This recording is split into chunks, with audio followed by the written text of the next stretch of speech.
adigu maxaad u malaynaysaa Afrika ma gaari kartaa heerka Mareykanka iyo Shiinaha dhanka AI-ga 5 sano ee soo socota? Afrika gorma ayay soo gaari kartaa dunida AI-ga? Asalaamu calaykum waraxmatullaahi tacaala wabarakaatu. Ku soo dhowaada Dalbari Show. Maanta waxaanu ka hadlaynaa su'aal ay dad badan isweydiiyaan. Afrika gorma ayay la jaanqaadi kartaa dunida inteeda kale dhanka AI-ga? Jawaabta oo kooban waa Afrika horumar ayay samaynaysaa, laakiin weli waxa ay wajahaysaa caqabado waaweyn oo dhinaca internetka, korontada, xarumaha xogta iyo maalgelinta ah. Afrika maanta xagee ayay taagan tahay marka la barbar dhigo Mareykanka, Shiinaha iyo Yurub? Afrika weli way ka dambaysaa dunida AI-ga. Sababaha ugu waaweyn waxaa ka mid ah koronto aan joogto ahayn, internet qaali ah ama gaabis xarumo xogeed oo aad u yar, iyo maalgelin kooban. Qaar ka mid ah warbixinadu waxa ay sheegayaan in Afrika ay leedahay wax ka yar 1% awoodda xarumaha xogta ee dunida, kasta oo ay ka badan tahay 18% dhanka dunida. Laakiin waxaa jira warar wanaagsan. Dalal ay ka mid yihiin Masar, Koonfur Afrika, Kenya, Rwanda, Nigeria ayaa si xoog leh u maalgelinaya AI-ga. Waxay diyaarinayaan siyaasado qarsoon, waxay dhisayaan xarumo xogeed, waxayna tababarayaan dhalinyaro badan oo ku takhasusaya AI-ga. Shirkado waaweyn sida Microsoft iyo kuwa kale ayaa sidoo kale kordhinaya maalgelinta kaabayaasha AI-ga ee qaaradda Afrika. Afrika gorma ayay soo gaari kartaa dunida? Tani ma laha taariikh rasmi ah iyadoo la eegayo heerka horumarka hadda socda.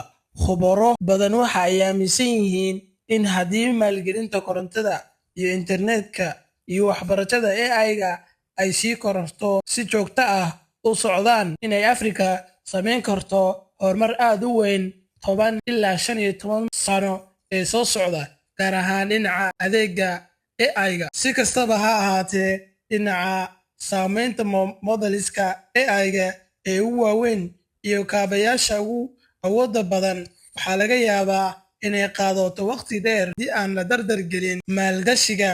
Tani waa qiimayn ku salaysan isbeddellada hadda jira, ma ahan saadaal rasmi ah. Waxaa Afrika ka caawin kara inay dejiso ay si dhaqso leh u horumarto. Waxaa jira 5 arrimood oo muhiim ah: koronto la isku halayn karo, internet xawaare sare leh oo jaban, waxbarashada AI iyo xirfado dijitaal ah, maalgelinta shirkadaha bilowga ah ee AI, iskaashi dhex mara dowladaha iyo jaamacadaha Afrika. Haddii arrimahan la xoojiyo, Afrika waxa ay si weyn u yareyn kartaa farqiga u dhexeeya iyada iyo dalalka hormuudka u ah AI-ga. Maxay tan uga dhigan tahay dhalinyarada Soomaaliyeed?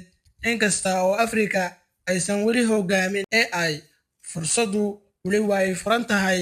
Qof kasta oo maanta barta AI programming, data analytics, iyo cybersecurity ama prompt engineering wuxuu yeelan karaa fursado shaqo oo gudaha iyo dibadda ah. Mustaqbalka AI laguma tartami doono oo keliya wadamada, waxaa sidoo kale ku tartami doonaan dadka leh xirfadaha saxda ah. Afrika maanta weli waxay ka dambaysaa dunida hormuudka u ah AI-ga, laakiin horumarku wuu socdaa, maalgelintuna way kordhaysaa. Haddii qaaraddu sii wado maalgelinta kaabayaasha waxbarashada iyo hal-abuurka, waxay yeelan kartaa koboc weyn 10 ilaa 15 sano ee soo socda. Inkasta oo ay weli jiri doonaan caqabado, lagu gaari karo heerka ugu sarreeya ee AI. Su'aasha maanta, adigu maxaad u malaynaysaa? Afrika ma gaari kartaa heerka Mareykanka iyo Shiinaha dhanka AI-ga 5 sano ee soo socota? Qor fikirkaaga qaybta faallada. Daawade mahadsan.